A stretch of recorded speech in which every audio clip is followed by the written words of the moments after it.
Welcome, everyone. We are excited to have you back. York County went into the yellow phase, and so next weekend, according to Bishop, we are allowed to open, and we're going to do that. We have been working very, very hard behind the scenes to get this done. There are many obstacles that we had to overcome, so I hope you appreciate that. And I want to begin by thanking several people. First of all, I want to thank Father Ben Dunkelberger, who has been tremendous help to me and to our parishioners here in working with the social media, the streaming of masses and so forth, and also helping me in trying to open up the church.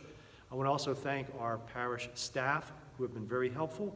I want to thank all of our maintenance people and cleaning people here at the church, and I also want to thank our parish council and our Knights of Columbus and so many other people who are willing to help and work, and our volunteers who have recently volunteered to clean the church. We have three sections of restrictions and procedures to open up our church. The first one is safety and sanitary precautions. Our second video will be on the Mass and confessions, and our third video will be on the church office. So we're going to start with the important one, safety and sanitary precautions. First of all, on the church doors and on the school doors, you're going to see this paper. It's an instruction about a checklist for parishes for anybody who might have symptoms. So it'll say, do you have a fever, new or worsening cough, shortness of breath, chills, diarrhea or vomiting, sore throat, loss of taste, loss of smell. If you have any of these symptoms, they could be coronavirus. They may not be, but they could be. If you have them, go home, return home, be safe. If you're sick, please don't come to church, please don't come to the office, please don't come to confessions. So this will be posted on the website, on Facebook, and on all the doors of the church and school. We ask you to bring your own sanitizer. The 2 units in the church are temporarily removed for 2 reasons. Number 1, they are lever activated, you have to touch them.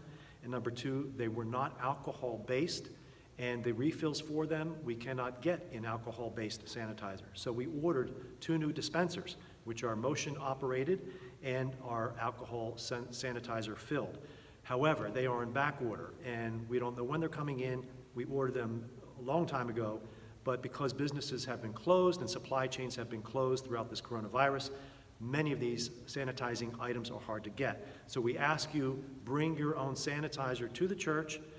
We hope to have them in by next week if they arrive, but bring your own anyway. I have mine with me all the time. Number 3, the entrances and doors. In good weather, we will prop open the 2 handicap doors on either side, and also we will have the center doors under the portico or the carport opened. They will remain opened, so you will not have to touch the doors.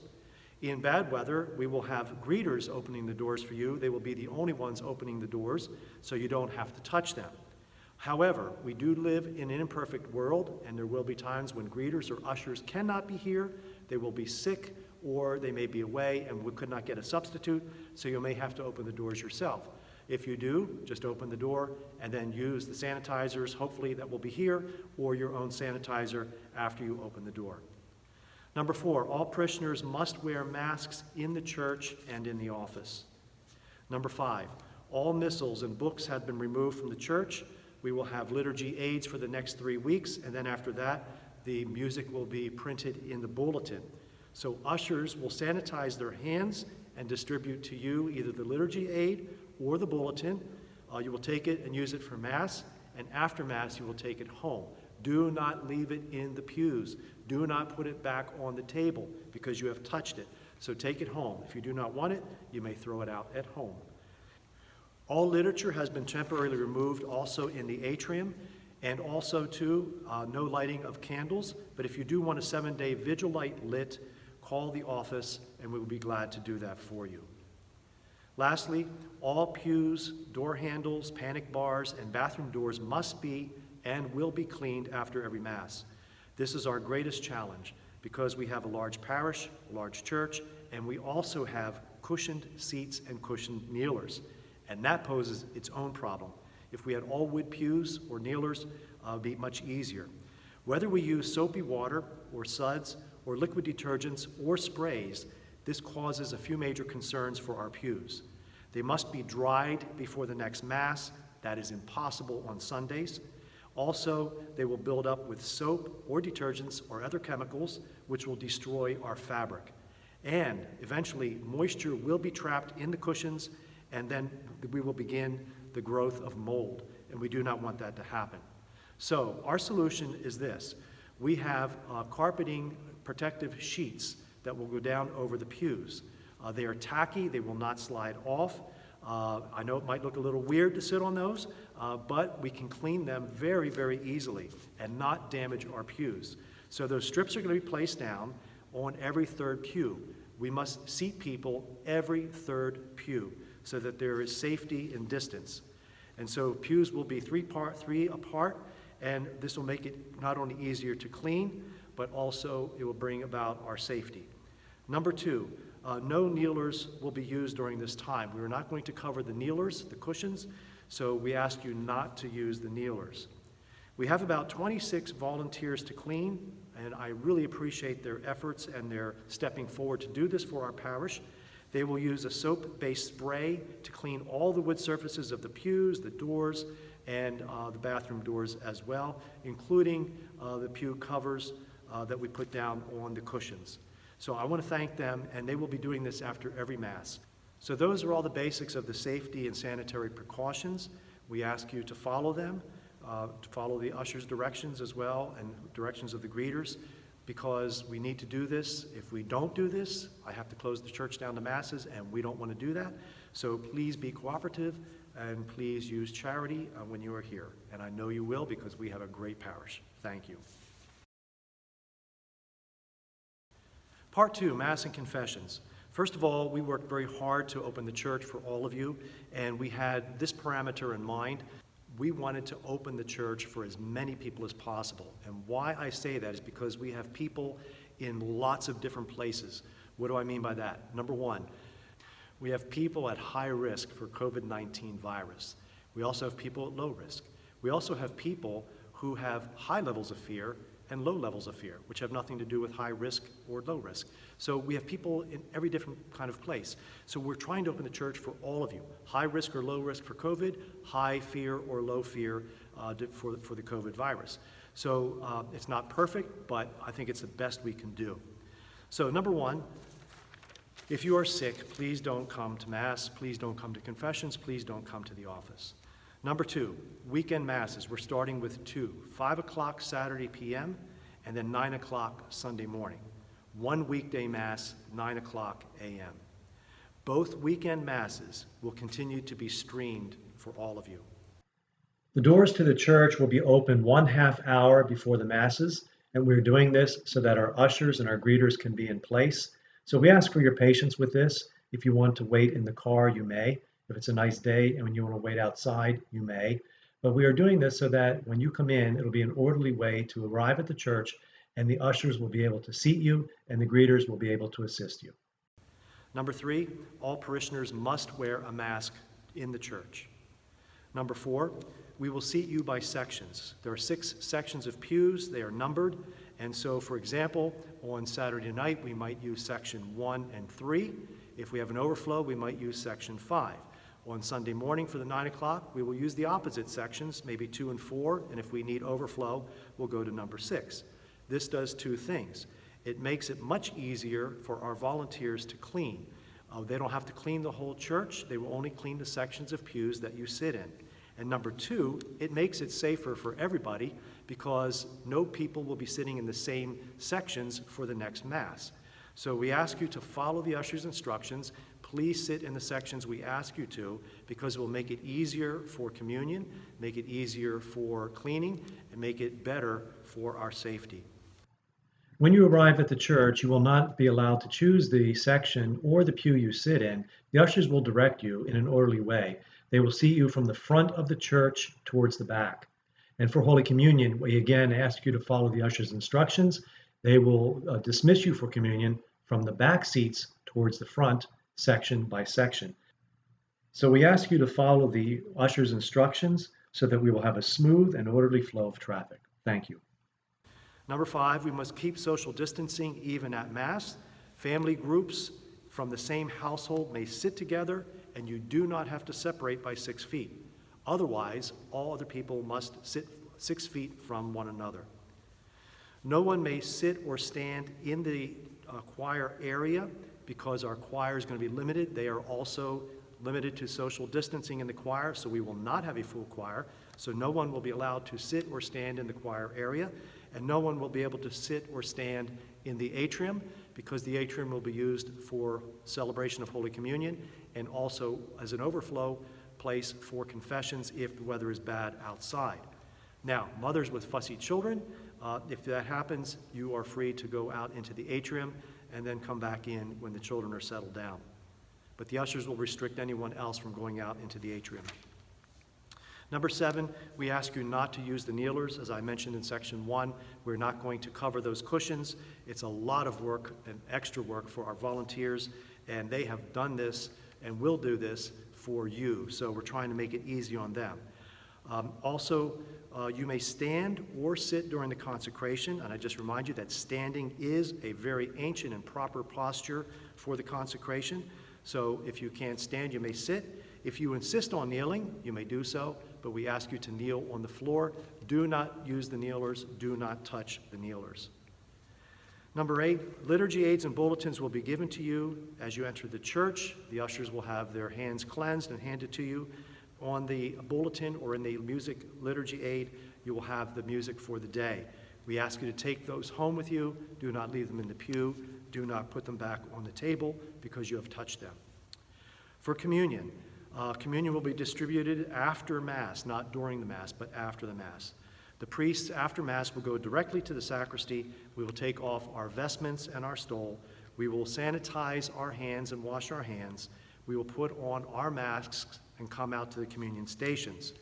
For all those in the church, you will receive communion in the atrium at the exits, and you will leave by the side handicapped exits. We have signs on the floor, and Father Ben will have a little presentation on how that will take place. So we ask you to follow the usher's instructions as we release section by section. For those of you who are not going to come into the church, you may want to sit out in your cars and listen to the Mass on the radio station, 87.9. Please feel free to do that. If you don't feel comfortable coming into the church, we welcome you to come and listen to the Mass in our parking lot.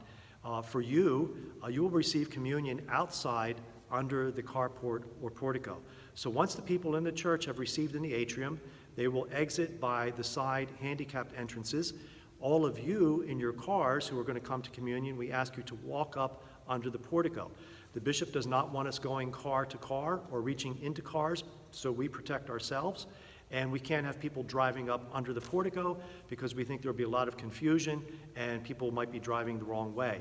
And plus, we're going to have people exiting from the church after communion, and so we don't want any confusion, any danger, any harm. So we're going to ask everybody to please walk up to the portico who are in your cars listening to Mass, and Father Ben, again, will have instructions on how that will take place.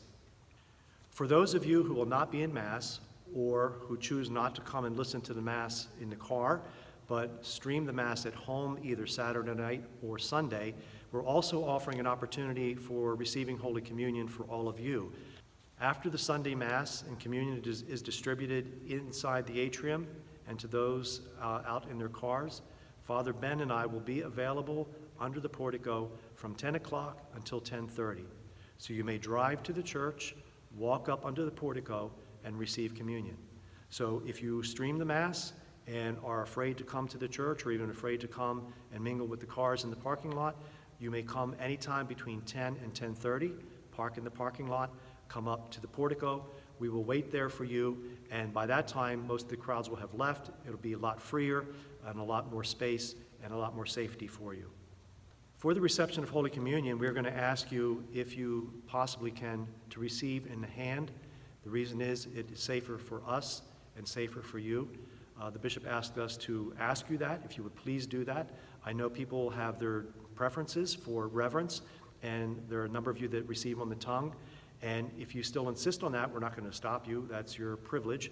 However, we are instructed that if we do distribute to you on the tongue, and even if we do not touch your tongue or lips, because our fingers are so close to your mouth and breathed on, we are instructed we must stop after every communion on the tongue.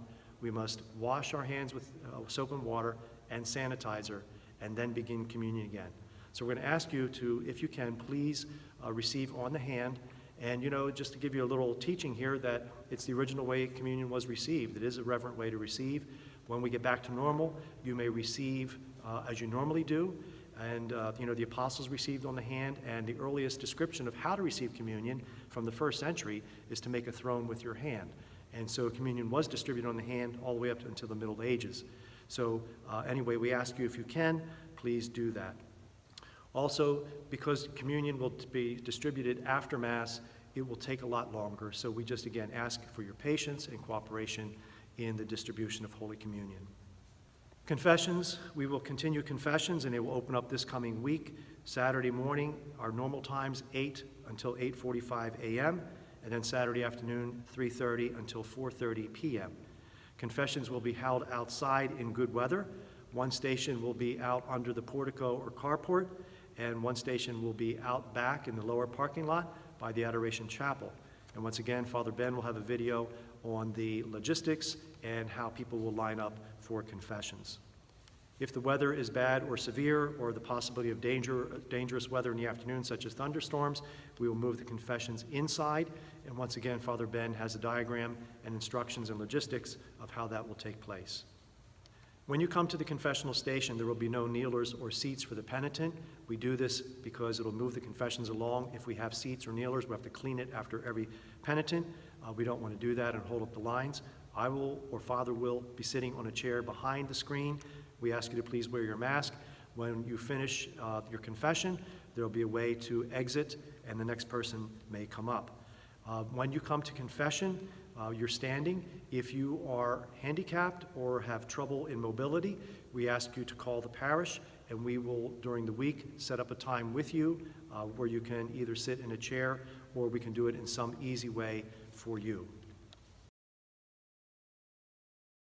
Our third section, the office, we will begin to open the office to the public. First of all, we do stagger our staff right now to keep it safe. Every morning, our cleaners are in the office before we arrive to clean the desks, the chairs, the computer screens, the computer boards. So all of that is sanitized every morning before we arrive. When you come to the office, you'll be asked to come one by one, only one at a time in the office. You will have to wear your mask. Before you enter the office, you'll have a short health form to fill out with all those conditions. And if you have any of those conditions, including a fever of 100.4, you will ask to be returned home and possibly do the business by phone with the office. Once that form is filled out, we will take your temperature. We have ordered a thermometer, and if you are below 100.4 Fahrenheit degrees, you'll be allowed into the office.